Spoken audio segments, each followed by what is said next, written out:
हम अंदर हैं, यही तकलीफ है। सच्ची बता रहा हूँ मैं आपको। जब आप अंदर से हटे तो आपकी सारी चिंताएं हट गई, सारी चाहनाएं हट गई। यही तो तकलीफ दे रही थी, यही तो दुख दे रहा था।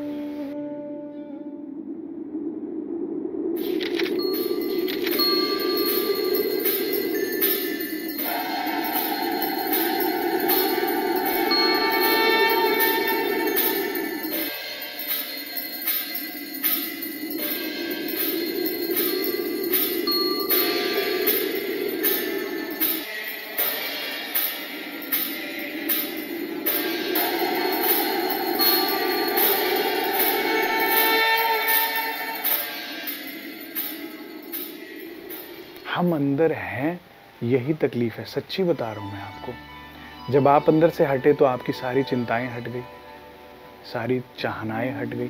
यही तो तकलीफ दे रही थी, यही तो दुख दे रहा था। बस तू रह जाए, मैं भी ना रहूं मैं में। जब पत्थर होता है उसे तराशा जाता है, मूर्ति बनाया जाता है और फिर एक पूजा अर्चना के द्वारा परमात्मा फूके जाते हैं उसमें। पता है आपको ये विधि होती है। तो फिर वो उस पर मत्था टेकता है। उसी पत्थर को जब चलाया जा रहा था ना, हथौड़ी वगैरह, तो उसको दुख लग रहा था कि क्यों कर रहे हो मेरे साथ ऐसा। लेकिन जब उसको फिर मत्था टेका जाता है, पूरा तैयार हो जाता है। जब हम भी नहीं रहते, हम में सिर्फ धनी रह जाते हैं, तो फिर सुंदर अंत होता है। जैसे सरकार साहब हुए, जैसे बड़े महाराज जी हुए। जैसे बड़े महाराज जी के सदगुरु कौन थे, नाम पता है किसी को? नारायण, राज नारायण जी भी कहते थे। और जैसे युगल दास महाराज जी हुए, ज्वार दास महाराज जी हुए, गोपाल मणि जी हुए। गोपाल मणि जी जानते हैं हम सब? कितनी आयु थी उनकी? 302 वर्ष की आयु थी उनकी। हमारे जितने भी हमारे समाज में परमहंस हुए तो मुख्यतः कहते हैं गद्दी वहीं से चली है। सबसे पहले परमहंस वही थे। और क्यों ना हो, देवचंद्र जी से ही पहले जन्म है उनका। पता है बात? मोबाइल बंद कर दें, जिसका भी है साइलेंट कर दें।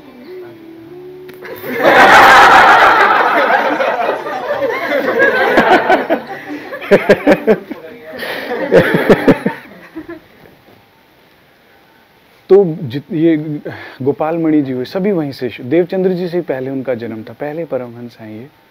और जितने भी हुए, कितना सुंदर। अब हम लोग क्या कहते हैं, हमारे समाज में 10, 15, 20, 50, 40 परमहंस हैं, जो जितना जानता है। लेकिन वाणी बीतक ने हम सबको परमहंस कहा है। पता है बात आपको? चौपाई याद है किसी को?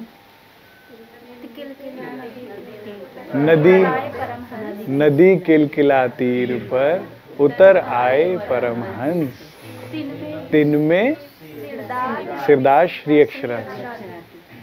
अर्थात जब ब्रह्म आत्माएं श्री जी के साथ किलकिला नदी पर आई तो ये चौपाई उतरी है। हम सब परमहंस हैं। लेकिन क्या है, हम अपने आप को नहीं पहचानते, अपनी ऊर्जा को नहीं पहचानते, अपनी शक्ति को नहीं पहचानते। जैसे हनुमान जी अपनी शक्ति नहीं जानते थे कि वो पवन पुत्र हैं। जब सीता जी को संदेश देने जाना था ना, तब कहा ये कौन दे सकता है? कहते हनुमान ही उचित हैं।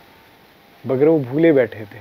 तो भगवान राम ने उनको याद दिलाया कि है हनुमान, तुम तो एक छलांग में पार कर दोगे सागर को। वही काम सतगुरु कर रहे हैं, वाणी कर रही है, हमें हमारी पहचान दिला रही है कि हम कौन हैं। हम जिंदगी में बड़ी छोटा अचीव करना चाह रहे हैं, छोटे छोटे टारगेट्स रख रहे हैं। राज्य कह रहे तुम वो ब्रह्मात्मा। कई बार मुझे इतना गर्व होता है, हम कौन है? मिसेस अक्षरातीत। इससे बड़ा टाइटल नहीं हो सकता। हम उस पर ध्यान नहीं देते, इस शब्द पे। सरकार साहब बड़ा अच्छा समझाया करते थे। कहते मान लीजिए उस जमाने में जब ये सरकार की चर्चा होगी ना, तो राजीव गांधी था, तो कहते सोनिया गांधी आए आश्रम में हमारे, और कहे भाई आप कौन? कहे भाई मैं LLB CA CT बसीटी घसीटी की हुई है। हाँ भाई बहुत जने बैठो। और अगर वो कहे मैं कौन? मैं राष्ट्रपति की पत्नी, प्रधानमंत्री की पत्नी। अरे भाई चद्दर बिछाओ, अरे भाई सम्मान दो।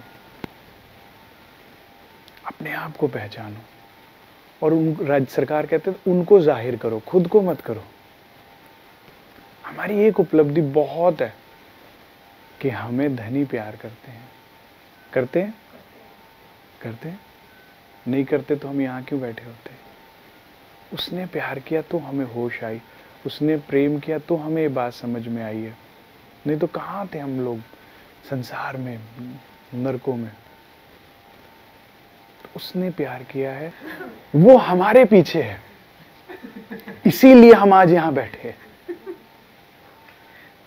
दुनिया अक्षरातीत को ढूंढ रही है, वो हमें ढूंढ रहा है। वो उसे मना रही है, वो हमें मना रहा है, जाग जाओ। तो अगर वो कुछ खींच रहा है, कुछ नहीं दे रहा माया का, तो इसका मतलब ये नहीं कि वो नाराज है या सुनते नहीं है, नहीं। वो खींच रहा है क्योंकि तुम्हें सुधारना चाहता है।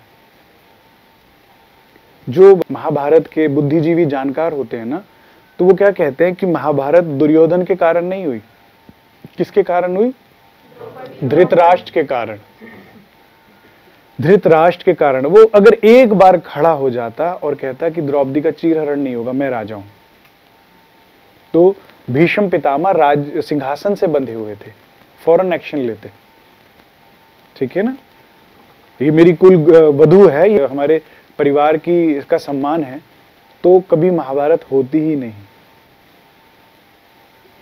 तो राज्य कहते मैं, अब किस में था वो? मोह में था, पुत्र मोह में, हाय मेरा बेटा, हाय मेरा बेटा करने के चक्कर में 100 के 100 कौरवों को खुद कंधा दिया धृतराष्ट्र ने। राज्य कहते मैं धृतराष्ट्र नहीं हूं, डंडे लगा लगा के सुधार दूंगा। है महावजी भाई की तरह से।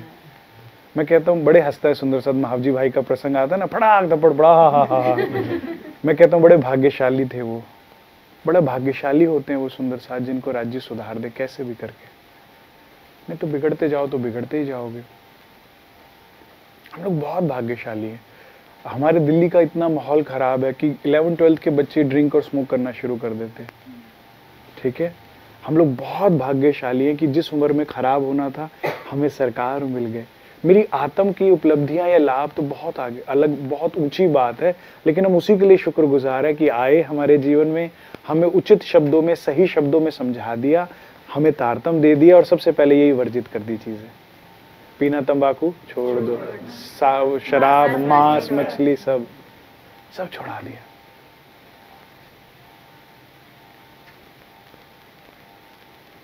हम बहुत लकी हैं। और ये सबसे सिक्योर रिलेशन है, क्योंकि संसार में मैंने बताया ना, प्रेजेंटेशन जरूरी होता है। आपका कोई एक विकार देख लेता है तो जीवन भर की अच्छाई छोड़कर नाक पकड़ के साइड हो जाता है। यहां पर 100 साल किसी के साथ अच्छा करे, एक गलती करे, माफ नहीं मिलेगी। राज्य के साथ विपरीत है, आप जितने बिगड़ते हो उतना राज्य का ध्यान आप पर आता है। पता ही बात है आपको। जैसे माँ है, जो बच्चा ज्यादा वीक है, ज्यादा कोई मान लीजिए अंग से अपाहिज है, पढ़ाई में, माँ उसी को तो ज्यादा ध्यान देती है, भाई ये तो अपना कर लेंगे। तो कितनी सिक्योर रिलेशन है हमारा, कि ऐसा नहीं कि हमारी कल को कोई कमी देखेंगे और राज्य हमें छोड़ देंगे या भूल जाएंगे, बल्कि जितना कमी देखेंगे उतना हम पे ध्यान देंगे, हमें प्यार करेंगे। कितना हम लोग लकी हैं। एक बार अपनी निस्बत को हटा के जीव भाव में सोचे तो हम कितने लकी हैं। एक भजन की लाइनें, ऐसी तो मेरी तकदीर ना थी, तुम जैसा कोई महबूब मिले, दिल आज खुशी से पागल है, ऐ मेरे पिया तुम खूब मिले। हमारी ऐसी तकदीर नहीं थी, ऐसे कर्म नहीं थे कि इतना प्यार करने वाले धनी हमें मिले। जीव भाव में एक बार हम सोचे ना तो बड़ा अच्छा रहता है, रहनी बड़ी मंज जाती है, सिमट जाते हैं हम, आत्म भाव में बिगड़ जाते हैं। किया था तो क्या हुआ, उनका फर्ज था। जैसे बच्चे माँ बाप को बोल देते हैं थैंकलेस, ये तो नहीं किया ना। कभी जीव भाव में लीजिएगा और बड़ा अच्छा लगता है कि इतना कर रहे हैं। हम जितने जितने खराब थे वो उतना उतना हमें प्यार करता गया। जब आप इस चीज को विचारते हैं ना तो ऑटोमेटिकली प्रेम आता है राज्य के लिए हमारे हृदय में, होता है। हम लोग लकी हैं, बहुत लकी हैं।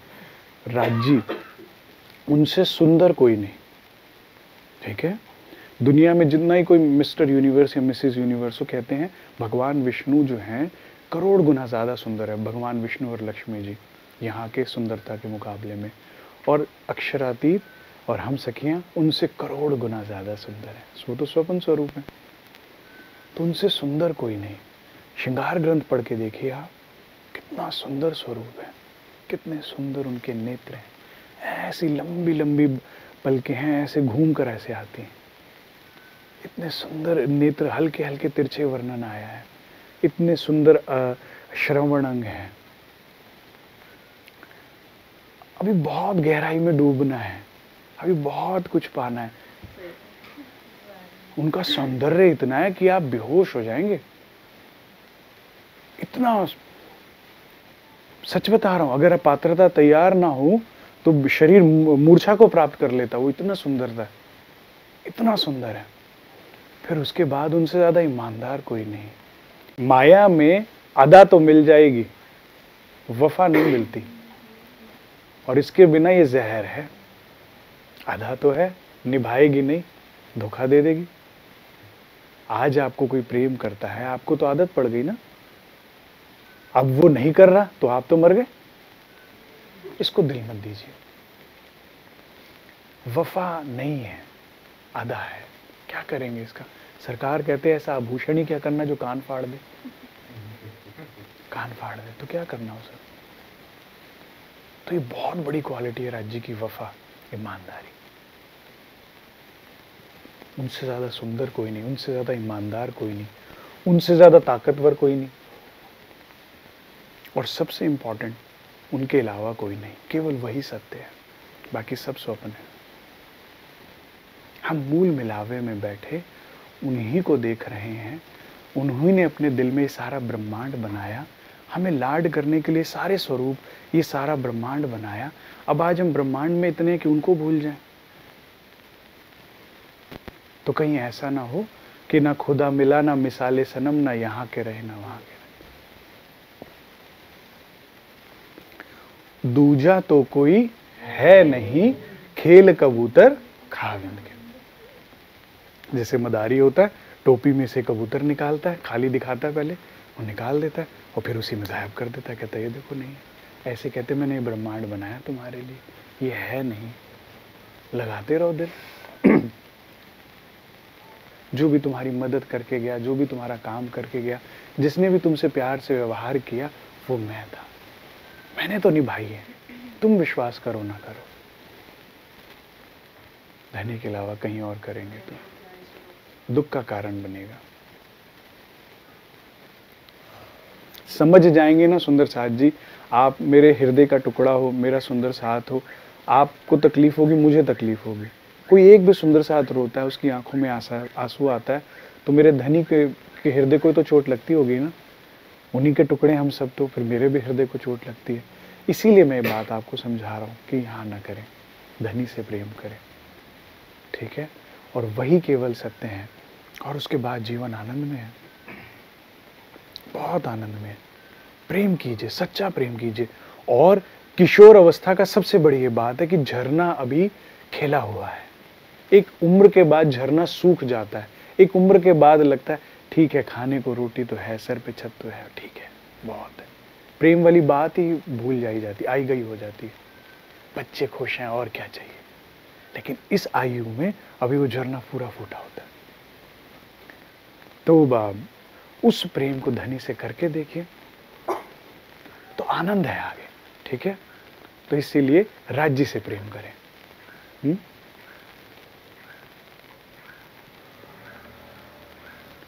उनको ज्यादा से ज्यादा जानिए, वाणी के माध्यम से, चर्चाओं के माध्यम से इंटरेस्ट पैदा कीजिए उनको जानने का।